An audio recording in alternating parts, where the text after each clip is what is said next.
In the days before Sky Plus, it wasn't possible to rewind and check that you'd seen what you thought you'd just seen, and Ghostwatch knowingly toyed with viewers, replaying footage of one of Pipes' appearance later with him missing, so that viewers would start to think they were seeing things. Can we go forward slowly? Sure.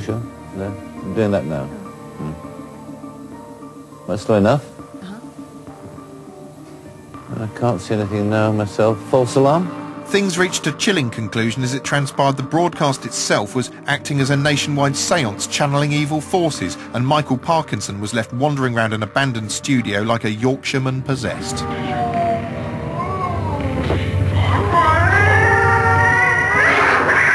After Ghostwatch was broadcast, many were furious to discover they'd been tricked by a cunning blurring of fact and fiction. You used factual presenters. You meant people to be deceived. You toyed with the emotions of the audience because the audience weren't actually sure, or I wasn't, actually sure if it was fact or fiction. Ghostwatch had confused people by being a piece of fictional entertainment masquerading as fact. Shortly afterwards, a new genre in which fact masqueraded as fictional entertainment rose in popularity. Nosy Parker Fly-on-the-Wall documentary series, exemplified by the original 70s incarnation of The Family, had been around for several decades. It is going to be a tremendous intrusion into your privacy, because we will film everything. But during the 90s, they morphed into a populist new genre, the docu-soap, which made stars of regular incompetent people spoons, such as Maureen Rees from Driving School. Whoa! For Christ's sake! She nearly killed someone. Before long, docu-soaps were focusing more heavily on the soap aspect, turning their participants into bona fide stars. And this lady is, she's going to be a very big star. She really is a wonderful talent. Ladies and gentlemen, Miss Jane McDonald. These were documentaries with all the factual information stripped out. Well, nearly all. There was still room for the odd statistic. By the end of this week, you will have eaten, in total, 40,000 pounds of meat and poultry. Imagine if when the passengers shat it all out, it came out the back of the ship in a long, unbroken turd rope, like the ones that hang off goldfish, you know. Anyway, that's a side thought, best to ignore it. And just as documentaries were under pressure to become more populist, so was the news. Ever since satellite news first appeared, the landscape had become more competitive and the fight for impact intensified. This is Sky News. 10 Britons will sell their kidneys to this man. As a consequence, across the board, the graphics steadily became more fearsome and bombastic, the sets more cavernous and self-important, and the delivery more theatrical. The Liberal Democrats have accused the other two parties of gazing into the gutter. And part of this more crowd-pleasing approach was that the opinion of the viewer grew steadily more important. This situation reached a peak in 1997 after the death of Princess Diana, when the opinion of the man in the street actually became the emotive focus of much of the news coverage.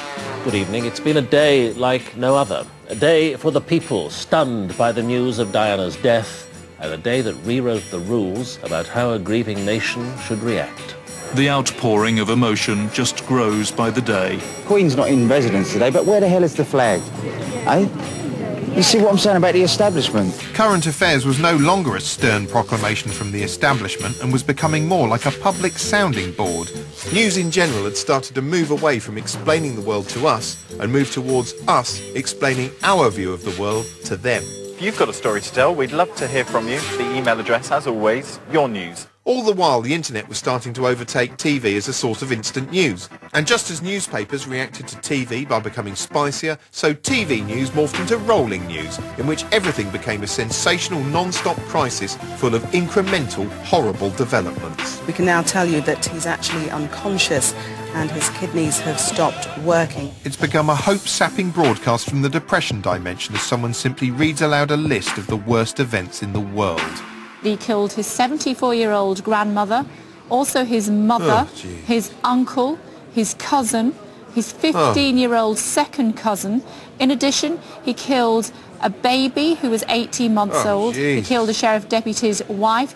He killed 2 pedestrians. He killed a petrol station assistant. He killed a motorist. He shot the chief of police, and he shot himself. I will let you digest that for a moment, and we're going to be back with all today's top stories and indeed the business news. Thanks for that. Today's news often seems to be about nothing but the thrill of the chase, an endless parade of fresh horror piled upon fresh horror. No time for reflection, just pictures. Look at this, then look at this. Come on, tune in, rubberneckers, have a bloody good gawp.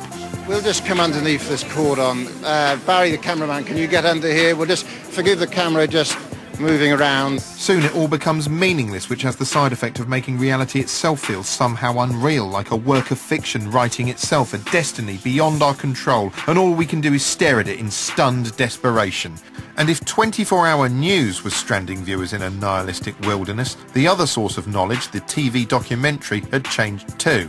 Where once documentary experts were expected to speak and walk around like academics, there's a growing assumption that today's viewer won't pay attention to facts unless there's a star attached, preferably one with a shaky link to the subject.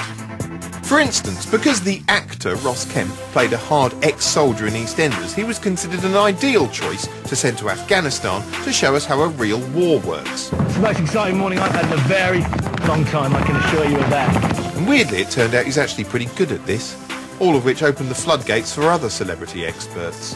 One consistent thumbprint of expertainment is to confuse fictional characters with the actors that portray them. So, because he played a vet in African-based Wild at Heart, ITV thought it would be a good idea to send Stephen Tompkinson animal mending round Africa.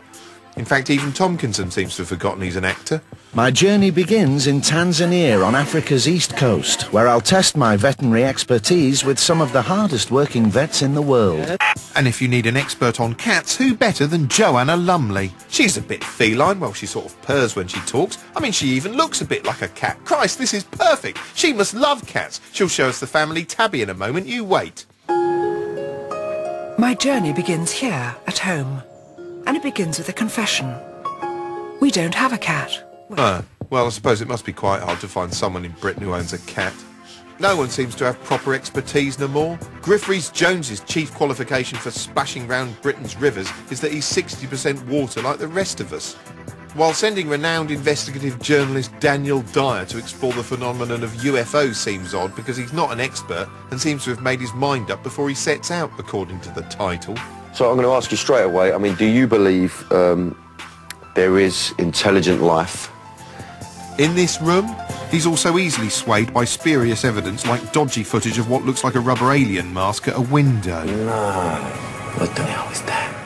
Hope no one shows him Santa Claus the movie, he'll shit himself. These days you don't even have to be vaguely suitable to front a documentary series, provided you're a celebrity. I've always been passionate about rave culture, and I'm on a very personal journey to discover the roots of this fascinating scene and its diverse yet controversial musical legacy.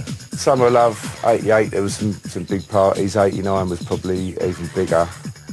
You know, some of them dudes were like 10,000 strong. Everyone was together, and you could be playing a tune at 120 BPM, go down to something like Aphrodisiac or something, which was like about 100 BPM. All the girls on the podiums, all the dancers everywhere, glow sticks, just a sea of glow sticks everywhere. Yeah, and don't you remember the dummies? You must have had Vicks rubbed on your back at one point when you was at a rave. Everyone had that. Yeah, they were the days, though, eh? The old raving, wicked. It'd be nice to go back, though, wouldn't it? To like the proper days when we was all out there. Once documentaries were happy to show you stuff and take time to let you absorb it. Gradually they morphed into grandiose visual spectaculars like Walking with Dinosaurs. We will show you how these magnificent creatures live, how they eat, fight and reproduce. Sensation was starting to overwhelm fact, and before long, if we wanted to learn about, say, the Blitz, it was no longer good enough to listen to people who actually lived through it. No, boring. Instead, you had to hold your own Blitz in shows like the TV experiment Blitz Street, which would answer the burning question of what would happen if 1940s German explosives were dropped on British houses, a question most of us would have thought was pretty comprehensively answered by the 6-year experiment known as World War II. To see where it's all heading, look no further than Deadliest Warrior, a flabbergasting show which explores history's more fearsome brawlers by pitting them against each other in a manner which defies both sense and taste. The notoriously evil Nazi Waffen-SS, Hitler's deadly assault forces that launched World War II, versus the vicious Viet Cong. murderous masters of jungle warfare. Each week, 2 sides are chosen, and then the Deadliest Warrior team gleefully explore the injurious possibilities by road testing their respective arsenals on biomechanically accurate dummies and the occasional dead animal. For instance, here we discover what happens when you detonate a Viet Cong landmine beside a deceased pig, which sounds like the most mental Heston Blumenthal recipe of all time. Basically what they've done there is they've taken the tragic futility of war and used it to blow up a pig. Once they work out who's got the edge in which top trump style category, their resident computer expert runs a simulation pitching the 2 sides against one another in an imaginary mind space from which only one can emerge victorious. The thing is, it's so far removed from reality you end up picking sides like it's a sport, which means it's possible to watch this and find yourself cheering on the Nazis, like they're Tim Henman or something. Go on, Nazi! Kill him! Yay! Brilliant!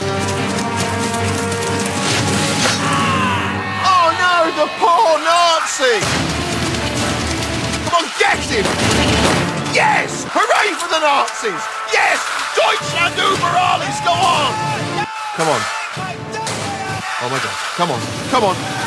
Yay! The Nazis won! Hooray for the Nazis! Hooray! Hooray for the Nazis, everyone! Yay! Hooray for the Nazis! Yay! Hooray for the Nazis! Yay! Please don't take this out of context and put it on YouTube. When you're dealing with a world in which facts are treated as though they've been dreamed up, you may as well make factual programs not just about stuff we know, but about stuff we don't know, i.e. the unknown, you know? Back in 1992, a fictional spook show caused a stink because viewers thought it was real. Yet 10 years later, viewers were so desensitised to fact-bending, ostensibly real paranormal investigations had become a telly staple. We've had viewers saying they've seen orbs, these small lights that they've seen in various places. We think we've caught sight of them in the Undergroft. Have a look at this footage, which we recorded earlier on. Now that is slow. That is amazing. I mean, is it not? Thanks in part to TV's obsession with the supernatural, these days almost every son of a bitch in the country claims to have encountered a ghost at some point. Real life spook talk. I used to have this cup. It was a blue mug with a chip on the rim where you drink from. Anyway, one night I broke it. I dropped it or something. And I go, oh shit, you know. And a few weeks later I was at a friend's house and I opened a cupboard and there it is. Same cup? Same cup. With the chip in it? No, gone. Spook talk. We were staying in a hotel room and very gradually it got colder. How much colder? Not much, probably a couple of degrees. And how long did this last?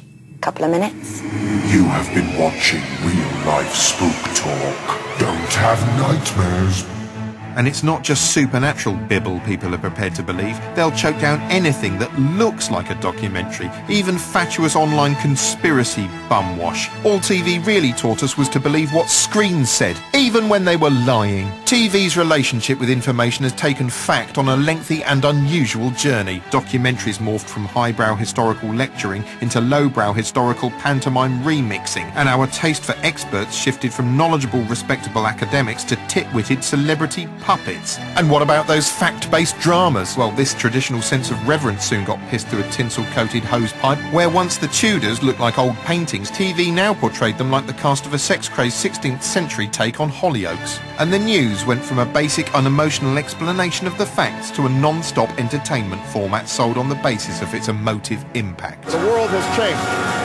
And we must change with it. An entertainment format which sometimes talks to you like you're back in the classroom watching a school's programme. So to have snow, the layers of the atmosphere below cloud level must be cold enough to keep the flakes from melting. Don't patronise me, I'm not stupid, although I am 39 and bickering with the news. So what did I learn from television apart from catchphrases and theme tunes? Almost nothing. I just looked at stuff and ended up back where I started.